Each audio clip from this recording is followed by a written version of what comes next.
You ready? You ready? All right, here we go with the two best lightweights in the world, Charles Olivera and Islam Makhachev. Olivera's winning streak from 2018 to 2022. Certainly going to withstand the test of time. They'll get him in the Hall of Fame. The man who ended that streak, former teammate Islam Makhachev.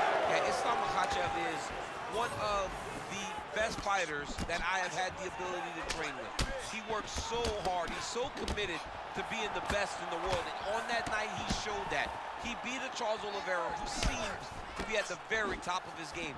And he did it in a surprising way, knocking him down with his hands. But Dude Bronx has said time and time again, I went back in the lab. I am better today. And this version of Charles Olivera gets the job done against Islam Makhachev.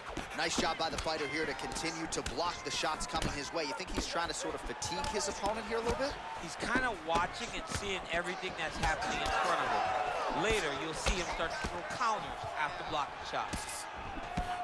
Oh, beautiful jab there. It's one thing to have length, of course, it's another to use it effectively.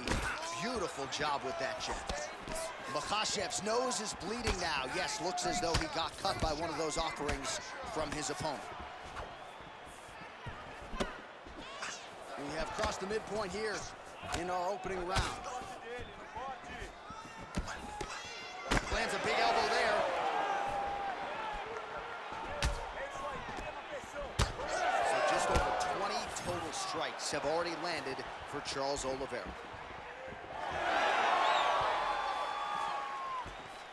Nice shot there by the champ. So he needs to mix it up. He needs to start kicking more. Well, he keeps going back to the well with that left hand, just out of range. So the blood really starting to flow. Every time that area gets targeted, that cut's getting worse. It's getting worse and worse. And you see the blood starting to come down. That is when you start to watch the fighter to see what type of effect it's starting to take on him, whether or not he's reaching for it, whether or not he's confused by where it's at. We got to start to watch his reactions now as we go forward.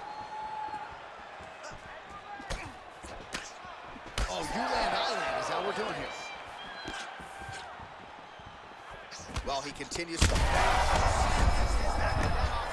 he is hurt. What a beautiful uppercut. It landed beautifully. Perfect placement on that shot.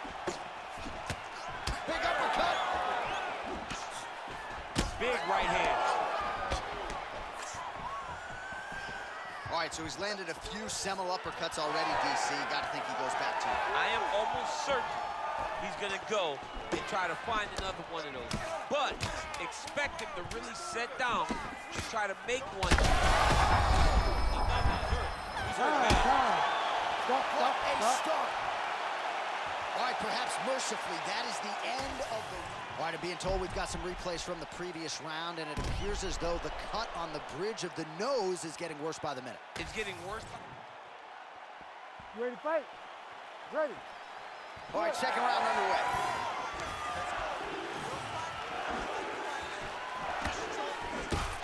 All right, well, perhaps he has a point to prove. Perhaps there's a hip injury, but this man's UFC career has been defined by the takedown. He hasn't attempted a single one. He hasn't even attempted it. Now his opponent's really on the ropes. His opponent's on beat street. He's hurt so bad. I don't know what he's going to do to stay in this fight. Oh, that's big. So pretty good recovery by Makhachev's blocking well now. You see the fighter raise the guard to protect that obviously damaged nose. Oh, nice connection with that punch. It's one thing to have an edge and reach. It's another to take advantage. Nicely done. Oh! Oh, look at that. So you land, and then you add insult. Bad. He's got to grab him. He's got to recover. All right, so the ref is going to step in here and call on the doctor to look at what is a now mangled nose. This could be the end of the fight. It could be the end of the fight. There's a lot of blood. The blood's going down into the mouth. I mean, the nose could be broken. Yeah, and he wants to continue, but he will not be afforded that opportunity. So that is it.